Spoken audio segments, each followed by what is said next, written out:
নারায়ণগঞ্জ শহরের পুলিশের এক কর্মকর্তা ও তার সোর্সকে বেধড়ক পিটুনি দেওয়ার অভিযোগ উঠেছে স্থানীয় জনতার বিরুদ্ধে।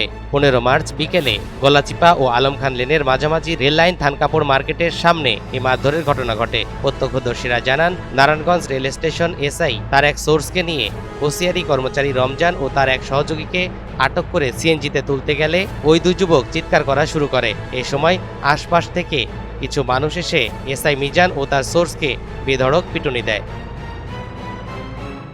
এই ভাইরা না থাকলে আমাদের অবস্থা আরো খারাপ হয়ে নিয়ে যেত থানায়। আমাদের লগে কোনো কিছু পাই নাই, আমার কাছে ছিল না, ভাইয়ের কাছেও ছিল না, ওরা তো ধরছে আমাদের। বাসায় যাচ্ছি, হঠাৎ করে পুলিশ আমাদের আটকে রাখছে। আর আমাদের এলাকার বড় ভাইরা আর কি বাঁচাই দিচ্ছে, আমাদের মার্কেট থেকে বাঁচাই দিচ্ছে। মার্কেট থেকে দূরে নিয়ে বেলা করছিল রাস্তার থেকে। আমার হয়রানি করে গাড়ি তুলে মোবাইল টোবাইল মার্কেট নাই সব রয়ে গেছে। টাকা কিছু পাই না, পরে নিয়ে গেছে গা। আর শপিং ব্যাগ কটা আছে, শপিং ব্যাগ গুলো নিয়ে গেছে। রিকভারি পাইছে? আসসালামু আলাইকুম ভাই। রিকভারি পাই না।